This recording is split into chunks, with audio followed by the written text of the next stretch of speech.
IU is back in the national college basketball conversation, and boy, does that feel good.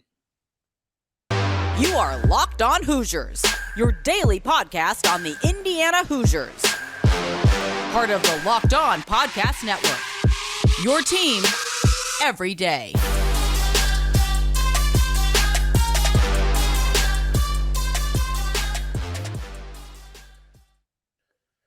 Welcome in, everybody, to another episode of Locked On Hoosiers, your daily source for all IU athletics news. I'm your host, as always, Jacob Rude. Want to thank you guys for making Locked On Hoosiers your first listen this fine Thursday. Today's episode is brought to you by Upside. Download the free Upside app and use promo code LOCKED to get $5 or more cash back on your first purchase of $10 or more. It's been a long time since Indiana has been in the national basketball conversation, for good things at least. So I thought no better reason to bring on our good friend, host of the Locked On Zags podcast, but more importantly, to this conversation, host of the new Locked On College Basketball podcast, Andy Patton. Andy, last time we had you on here, we talked about St. Mary's, who then promptly just destroyed Indiana. So did you bring better vibes for IU this time? I sure hope so. It was a fun team. I'm excited to get a chance to talk about them and watch them this year. Yeah, and it is a fun team. They've only played one game officially, had a couple scrimmage games. I always like kind of just getting thoughts from kind of outside the bubble of IU, because we're kind of so intertwined with this daily conversation that I always enjoy kind of hearing what the people outside looking in think. So I'll just kind of start on that note. Just what are kind of your initial thoughts about this IU team? I don't want to say heading into the season because it started, but early on in the year, what are just kind of your thoughts on this Hoosiers team? Yeah, it's been interesting because I think so much of the conversation around the Big Ten in general has kind of been how it's looking like it's a bit of a down year, and there's not really a lot of really legitimate title contenders in the conference. And people often, when they talk about the Big Ten, they talk a lot about Michigan and Michigan State and Ohio State. And even in years past, Wisconsin has gotten a lot of attention, and Indiana is like the basketball school in the Big Ten. And for so long, they, for the last couple of years, they really weren't in that national conversation. And now in some ways it's because the rest of the Big Ten is really down. In some ways it's because Indiana just didn't really lose any talent from last year's team. I think last year's team didn't perform quite as well as they should have, but they got momentum at the right time, headed into the NCAA tournament in a decent spot. And now they're kind of in a really good spot with a really talented freshman class. Of course, you return Trayce Jackson-Davis, a potential National Player of the Year contender. Like, I think that Indiana being at the top of the Big Ten and being favored to win is in some ways a product of the Big Ten being a little bit down. But at the same time, like, maybe this is Mike Woodson's time. Like, maybe this is the time to really like hit it hard and take this team to the promised land, or at least to a Big Ten championship, because I think that it's as open as it's been in a long time, and Indiana is as good as anybody in that conference. What the argument I've kind of made a couple times, you touched on it there. I've tried to kind of guard myself from disappointment or anything like that when it comes to IU, because it's been such a frustrating 4 or 5 years at this point. The kind of devil's advocate argument that I make is that basically everybody else got worse and IU just brought back the same team. This is a same team that, as I just said, lost by, I think, 25 points to St. Mary's in the first round of the tournament. I mean, is that how you view kind of the Big Ten and IU? Is that most teams got worse and IU is just kind of the best of the bunch? How do you kind of judge the Big Ten? Yeah, I think that's a obviously very quick way to describe it, but I would say that that's generally the case. I mean, you look around the league, you look at the immense amount of talent that lost, or that other teams lost. You look at, a Jaden Ivey for Purdue to lose that kind of a talented player. You look at losing Murray for Iowa. Like, it's just it's kind of one of those things where I think a lot of teams did not get better. The transfer portal certainly helps some players. I think Terrence Shannon is an incredible addition for Illinois. And if I was picking a team outside of Indiana to win the Big Ten, it would be Illinois in part. because they have him on board. I think that there are plenty of good teams in the Big Ten. It's definitely not a bad conference by any stretch of the imagination. There's just not a lot of top end talent. And I think for Indiana, it always helps to get that momentum at the end of the season. Obviously, the final game for Indiana did not go particularly well, but we've seen this with teams in the past where they peak towards the end of the year, they return a lot of players, and suddenly they get a lot of momentum heading into the next season. I think a really prominent example in recent years is UCLA from a few years ago when they went all the way to the Final Four in 2021 as a play-in 11 seed, which was very unusual. Of course, we're what Jalen Suggs 39-foot shot away from going to the national championship game as well. I remember that pretty well as a Gonzaga guy. But that UCLA team kind of disappointed, which I'm not saying that that's necessarily what's going to happen with Indiana, but we have seen a framework kind of go in that direction for UCLA.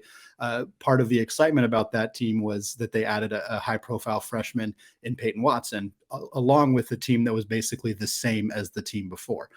Indiana's in a pretty similar situation. So I think a lot of kind of the hype and the enthusiasm around this team is going to be how that freshman class looks. And, particularly how Jaden Schifano looks as, their star, Jalen Schifano, excuse me, how he looks kind of in that new role. And we didn't see a ton from him in the Morehead State game, but that doesn't necessarily mean all of that much. It's the first game of the year. It was a bad opponent. They won by 35 points or whatever it was in that game. So I think Hood Schifino is going to be a huge part of what they do this year. And I think that if he can kind of be as advertised or close to as advertised and kind of fill into the roster spots along with basically everybody else who was good on that team last year. I think the biggest contributor they lost last year was Parker Stewart, and he's okay, but you're losing 6 points per game. Like, you're hopefully going to get more than that from the freshman from Hood Schifino. So I think that this is a team that's poised to be a lot better than they were last year, and even just a little bit better than they were last year is enough to make a legitimate dent in the Big Ten, just because so many other teams have lost really high end talent.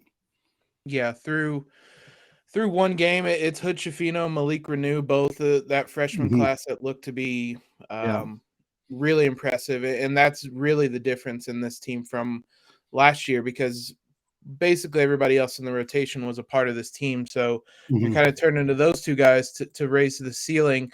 Part of obviously the players that return, and as you mentioned, Trayce Jackson-Davis, he's been in all the All-American teams across the board this season. Where does he rank to you kind of in this National Player of the Year discussion?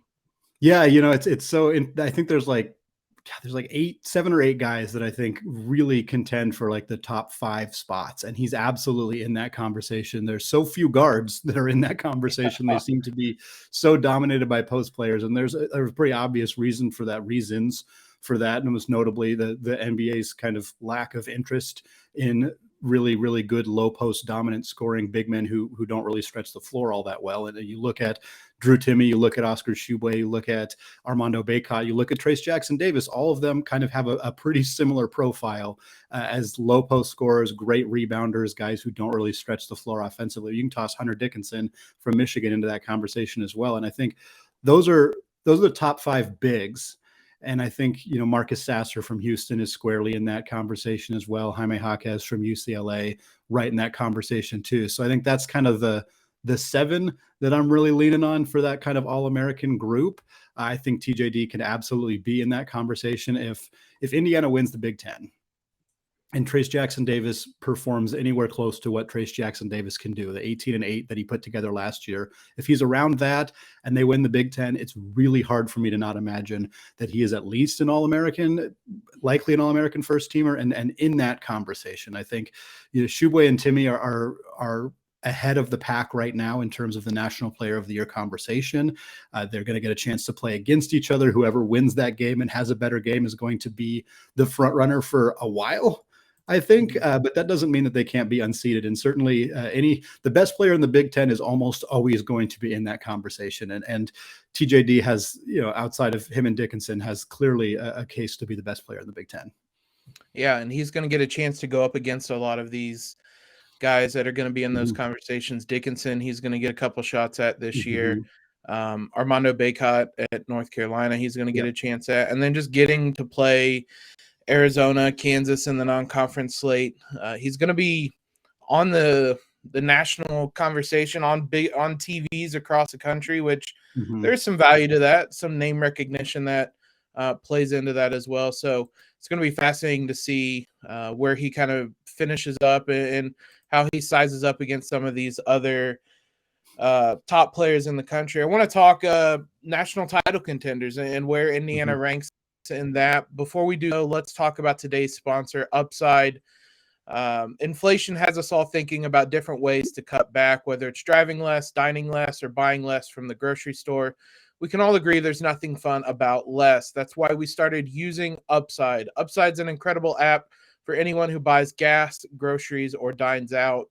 With Upside, we don't have to cut back because we get cash back on every purchase. It's a simple app. I've told you guys about it before. There's a gas station right down the road from me. Drive down there, check in at the gas station, claim the offer, pump the fuel like always, and about 24 hours later, you'll get a notification on your phone that money has been added to your wallet on Upside. So to get started, download the free Upside app, use the promo code LOCKED, get $5 or more cash back on your first purchase of at least $10. Upside users are earning more than $1 million every week. That's probably why they have a 4.8 star rating on the App Store. So again, go download that free Upside app. Use that promo code LOCKED to get $5 or more cash back on your first purchase. Big thanks to you guys for making Locked On Hoosiers your first listen today. For your second listen, check out Locked On Sports Today. From the games that matter the most to the biggest stories in sports, go beyond the scoreboard and behind the scenes with local experts and insights only Locked On can provide. Locked On Sports Today, available on this app, YouTube, or wherever you get podcasts. We just talked about the top players in the country, the top teams in the country. IU's going to factor into that somewhat this season and could end up being a big factor if they win some of those UNC, Kansas, Arizona games. Who are right now, as we're heading into the season, kind of considered the top title contenders this year? Yeah, I think certainly Gonzaga is in that conversation. They have been in that conversation for the last couple of years. I think it's really hard to replace a Chet Holmgren and an Andrew Nembhard, which were the two players they lost from last year's roster, two guys in the NBA right now.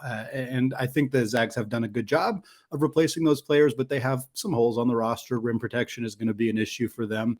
But offensively, they're one of the most dynamic, well-rounded scoring teams in the entire country, and they have a murderous non-conference schedule. They're playing Baylor, they're playing Kentucky, they're playing Texas, they're playing Alabama, they're playing in the PK 85, so they'll probably get a shot at Duke and or Florida.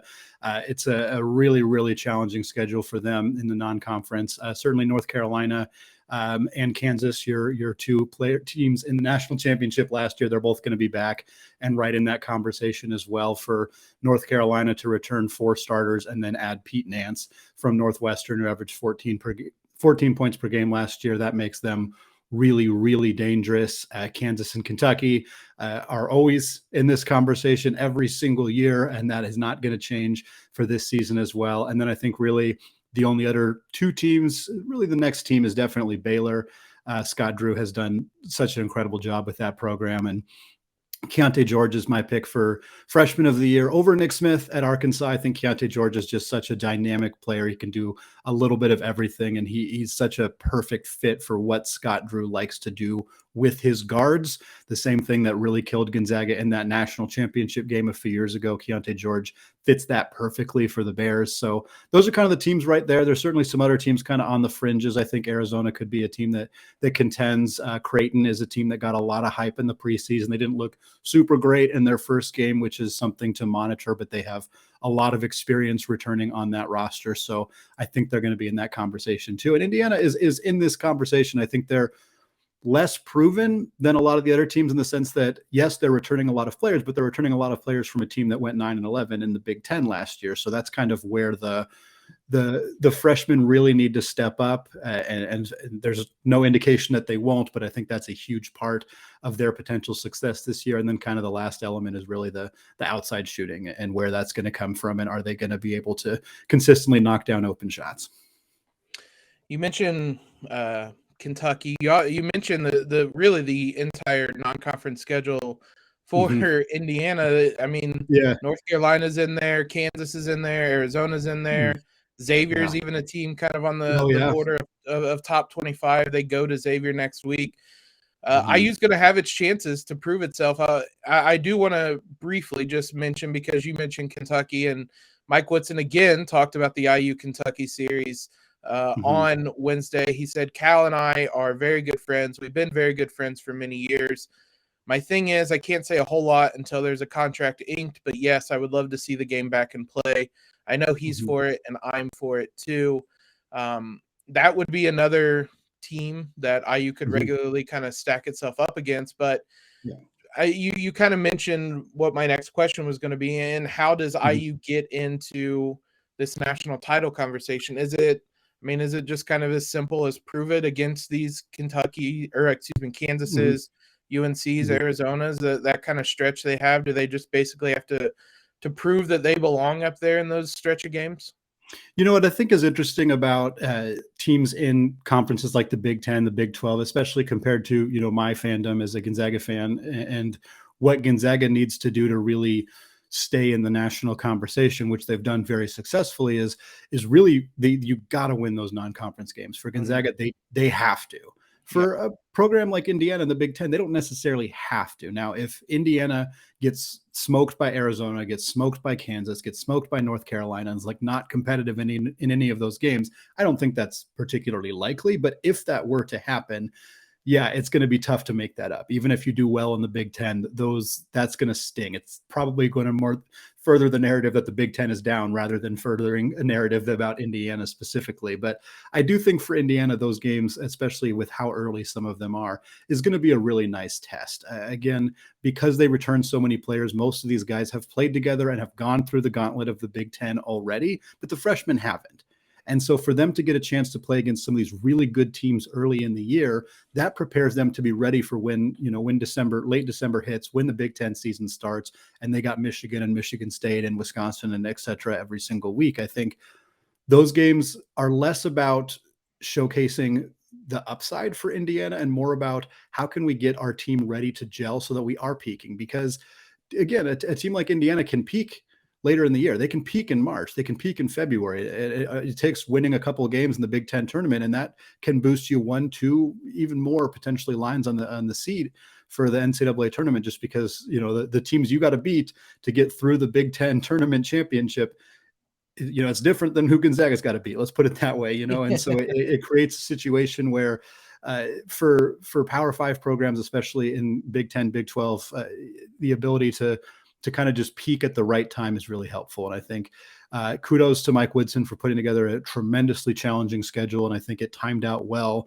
that this non-conference slate is a tricky one with an experienced team, because it'll hopefully allow the guys who need to kind of mesh and gel in that unit are going to get to do it against really good teams early in the year. They might take some losses. It'd be shocking if they didn't take some losses out of that group. Yeah. Not a knock on them, just that's a really hard schedule. But those losses are hopefully going to create teaching moments for the coaching staff and some development to the point where when you get to those moments in March or late February and you're kind of trying to peak at the right time, that the pieces have all kind of come together at the right time, and that team can go on a nice little run and potentially, bump their seed line, be in that conversation for, a 2 or a 3 seed come March. And then at that point, it's anybody's game. This is, and to that point, that's kind of what you want a veteran team to do, is go up against these teams like UNC, these top 5, top 10, top 15 teams. And because, as you said, they know what to expect. They've been there and done that a bit in the Big Ten.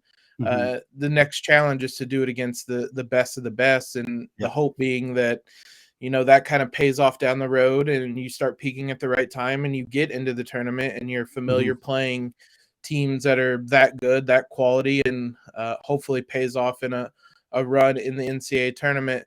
Last thing, I guess it's early on. It's a lot of project. I guess right now, where do you kind of see the likely kind of outlook for IU this season? Is it Big Ten title? Is it kind of competing there, Sweet 16? And where does that kind of all fall for you right now? Yeah, I think you kind of touched on it a little bit there. I think this team is going to be right in the conversation for a Big Ten championship. They're preseason favorites for a reason, and yes, they didn't finish particularly high last year, but they're experienced. They were not a team that lost like a huge, highly impactful contributor like basically everybody else in the conference did. They don't have to replace a Keegan Murray or a Jaden Ivey or players of that caliber. So I think they're going to go into the Big Ten tournament with one of the top seeds. It's anybody's game once you get there. The Big Ten tournament could be won by just about anybody, but I think they're going to get a top seed going into the tournament, regardless of what happens there. I think they're going to find themselves between like 3, 4, 5 seed. I think 3 seed would be a really, really nice result for this team. I think it's absolutely possible. And I think anything lower than certainly you don't want to be on that 8 line or even that 7 line is not so fun. So somewhere in the 3, 4, 5 range would be phenomenal. And I think that at that point, you got to hope you don't run into a red hot St. Mary's team like what happened last year. But certainly there's a great opportunity for this team to then make a run into the Sweet 16. And from there, once you get to that point, you just got to be hot. You just got to be, your players have got to be peaking at the right time. For Indiana, I think the biggest question mark that they'll run into at that point is the outside shooting. If they're not consistently knocking down threes, then teams are just going to bottle up Trayce Jackson-Davis as much as possible, force them to shoot from the outside. If they can't knock them down, they're susceptible to even a loss to a team that's not as good as them. I think that when good teams lose to smaller mid-major programs in the NCAA tournament, there's not always a rhyme or a reason, but poor outside shooting tends to be something that can bury some of those teams. So for Indiana, that's definitely something that are going to need to have ironed out and to be, doing it at the highest level that they can do it when they get to the NCAA tournament. But I think this team has the potential to be a 3-4 seed and well into the Sweet 16. And at that point, you just win a couple more games and all of a sudden it's one of the best seasons in the school history. Yeah. I always think back to that, the Kentucky team that had John Wall and DeMarcus Cousins, and as supremely talented as they were, they go down in the tournament because they shot like 2 of whatever from the 3-point line. And in games like that where the margins are so thin, they shot 4 of 32 that game. When the margins are so thin, IU's going to have to prove that they can make 3-pointers this year, which is one of the biggest questions hanging over this team. Andy, appreciate you coming on. Let people know where they can find you, and more importantly, find this new podcast. Yeah, absolutely. You can find me on Twitter at Andy Patton CBB.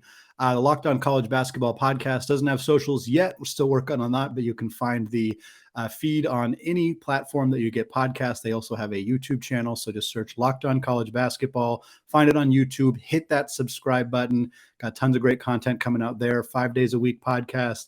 Also plenty of shorts and video clips as well. It's going to be a lot of fun to get that going off the ground, co-hosting it with Isaac Shade of Locked On Tar Heels. So kind of got West Coast, East Coast flair for that podcast. And I think it's going to be a really fun one. So any college hoops fans, definitely make sure to hit that subscribe button and check us out.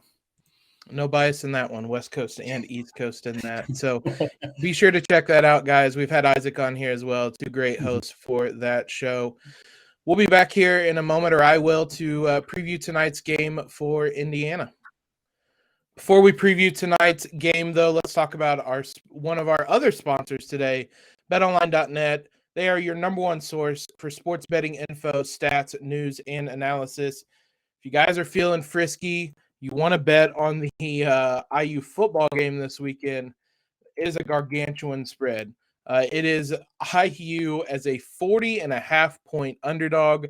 That line's jumped around all over the place. It's been as low as 38, as high as 41. I'm going to be honest, when you get to that point, it feels like semantics with how much somebody is favored. There is no line for the IU Bethune-Cookman game. Probably not shocking. It is not a big game. There will almost certainly, though, be a line, I would imagine, for IU Xavier next week. So make sure you guys are using BetOnline to get all of those bets placed. You can head to the website or use your mobile device to learn more. BetOnline, where the game starts. IU is in action tonight. It will not be one of those premier non-conference games, not yet, but it will be on Big Ten Network. So for a lot of you, this will be the first time you can watch IU this season. IU versus Bethune-Cookman, 8:30 p.m. tonight. You'll get to watch. You just might need some coffee or Monster Energy to watch it. It'll be at Assembly Hall on Big Ten Network. This is actually the first meeting between IU and Bethune-Cookman. We've said that a lot. What we've also noticed a lot is that a lot of these programs have connections to IU or Mike Woodson. In this scenario, Mike Woodson, obviously coach at IU, played in the NBA for a while, coached in the NBA for a while, played with Reggie Theus at Kansas City and Sacramento Kings for 195 games. Reggie Theus, now the Bethune-Cookman coach. He also served briefly in the NBA as a coach as well, I believe, of the Kings themselves. So two guys who have been both a college coach now and an NBA coach. Theus has coached at New Mexico State, Sacramento Kings, the G League, Los Angeles Defenders, Cal State Northridge, and Bethune-Cookman. So there's your IU Mike Woodson connection with that one. Some things I'll be watching in this one: Trayce Jackson-Davis and him getting into a groove. Not that he played poorly necessarily against or in the first game of the season, but more that, as we've said before, this is their final tune-up before the Xavier game, which is going to be a tough test. You just in general want your best player playing good before a big test like that. So things looked easy. I'm not really worried necessarily about his status at all. Mike Woodson did talk about the wrap on his hand and the injury that Trayce is dealing with. He didn't give a lot of details. He did say that it is a thumb injury. He says it's not broken. Something that he's going to be able to play through. Not really necessarily certain on how long it's going to take for him to overcome this and not have to wear this wrap anymore and things of that nature. But he talked about all of this on Wednesday. He had a pregame Zoom press conference. So it doesn't sound like something that's going to impact him, but you will notice if you haven't watched IU yet this year, he has a pretty sizable wrap and kind of cast on his right hand. He's left-handed, so it's not really impacting anything, and it doesn't look like it's really changing how he's playing at all. But it is a note that there is an injury there of some sort. But mainly just getting him firing on all cylinders. Big game from him would be nice. I mean, again, it's not like he played poorly on in the first game on Monday, but just play a big game from him would have me even more confident heading into that Xavier game. Xavier Johnson is the other one that I'm going to be watching out for. It hasn't been smooth sailing for him. It never really is with Xavier Johnson. So just seeing him have an efficient, no fouls, like a game that he had late in the second half last season, where he's kind of controlling the game and not picking up those silly early fouls and getting in foul trouble and not having wild shots or turnovers. Just that controlled Xavier Johnson game. I'd like to see one of those. There hasn't been a lot, even in the preseason or exhibition slate, of Xavier Johnson, Trayce Jackson-Davis pick and roll. I don't know if that's something that they're going to break out in this game. I don't know if it's something they're saving. I don't know if it's something they just don't plan on doing. It worked so well last year, but now obviously there's more options around with Jalen Hood-Schifino, Malik Renew, the role guys stepping up in different ways. I'm just kind of interested if that's something that they're not really going to do a whole lot of. Is it something that that they put a pin in and they're going to break out at some point? Just the degree to which they plan on doing that, I'm kind of interested to see as well. Thanks again, guys, for making Locked On Hoosiers your first listen every day. I meant to mention this at the top and I forgot, but we have a football preview crossover with Locked On Buckeyes. Again, a bonus episode that'll go up today. We're in basketball mode, so I'm only doing these football previews to be quite honest, if the other podcasts are asking me. But that will go up as a bonus episode. So be sure to listen to that as well. We'll be back tomorrow to recap the men's basketball game, preview the women's game as well. For your next listen, check out the Locked On Sports Today podcast. The biggest stories of the day, plus instant reactions, big game recaps, and the take of the day, available on the Odyssey app, YouTube, and wherever you get podcasts. Follow us on Twitter, subscribe to the podcast, all of that great stuff. Leave a rating and review. Go listen to Locked On College Basketball. Go Hoosiers. And as always, guys, Leo.